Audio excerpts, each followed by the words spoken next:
Fam, what's up? Have you ever wondered why it is that sometimes, no matter how much thought you give a thing, no matter how much you visualize, no matter how much you meditate on a thing, no matter how many pictures you put up on your vision board, no matter how often you talk about it, still nothing happens for you? These things you dream about just don't seem to materialize, they don't manifest. And it's been years for some of you with some things. Why is that? I may have an answer for you today. And I'll tell you quite simply that you can't expect to receive anything in your life that you don't give attention to. I'm going to say that again. I'm going to slow it down. You will not ever in a million years receive anything that you don't give attention to. Here's what I mean.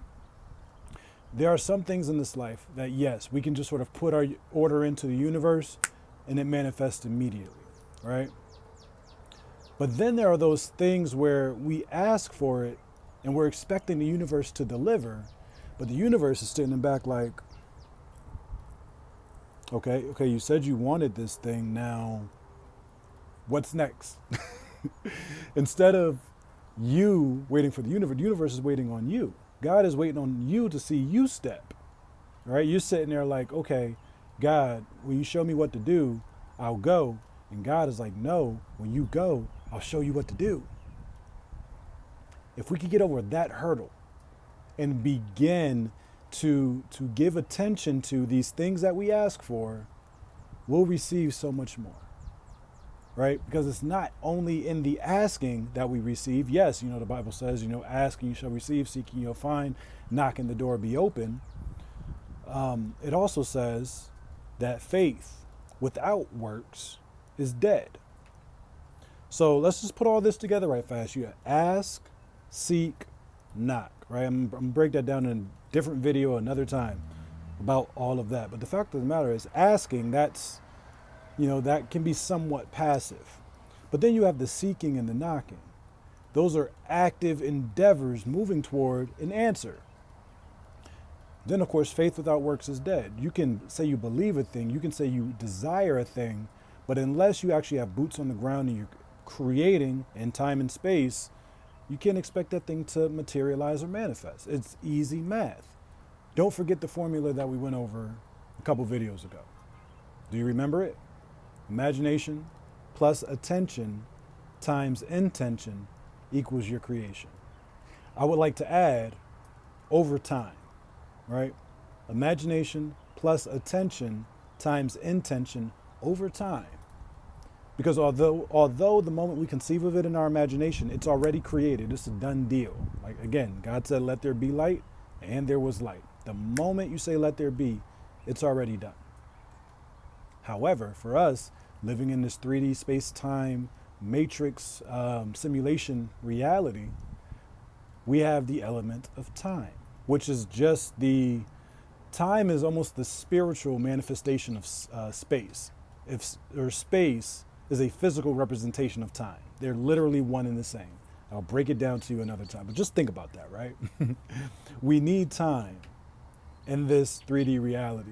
And because of that, we actually need to give 3D attention to our creations. That's why I said you can't expect to receive anything you're not willing to give attention to. And there are a few reasons behind that. One is that because what you give your attention to increases in your experience. This is the reason why it seems like when life sucks, it like really sucks. Or when people are being mean to you, or when they're mistreating you, when things just don't go your way, and that's all you're talking about. Like these issues become the primary focus of your conversations. It becomes the primary focus of all of your thinking. It colors your imaginatory acts and your imagination. That's because you're giving it your life energy. Your attention is your life energy. And what you give your attention to increases in your experience. You're probably familiar with the phrase, where your attention goes, energy flows. That's what we're talking about here, right? Your life energy literally feeds, it nourishes the spiritual concepts that you hold of yourself and your reality in your mind. This is why I said, I believe in the last video, that when you're in creation, right? When you're creating in your imagination, you want to give your attention to those things that you actually desire to see.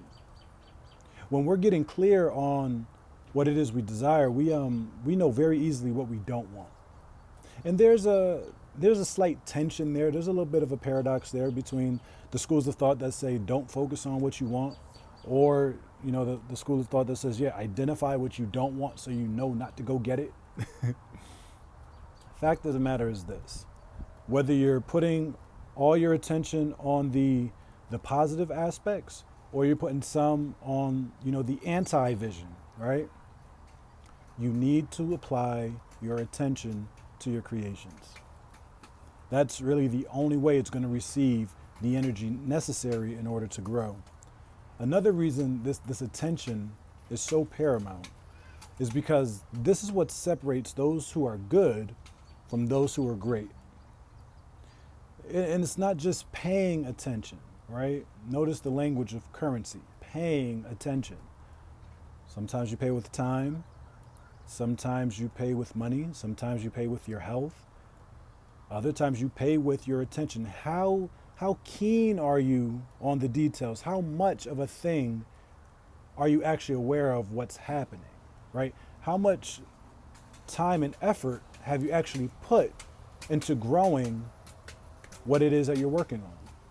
My mind goes to, I think about Kobe Bryant often in these situations, and other greats like Michael Jordan, or anybody in any sport or any field who has done anything at a really high level. They understood their craft down to the most minute detail, right? Like the most obscure statistic. They gave that much attention to their craft, so much and so to the fact that when they have conversations with other people or just a lay person, it blows their mind. Like I remember reading the book, I believe it was Unstoppable by Tim Grover. He was Michael Jordan and Kobe Bryant's strength and conditioning coach. And Grover said that when he was training with Jordan back in the either late 80s or early 90s, I think it was back in the 90s, he said that he would count his steps. He would count the number of steps that he took during a game. And he would divide it up between how many steps he took on the right foot and how many steps he took on the left foot. And he did that in order to measure how he was going to structure Michael Jordan's workouts the next day.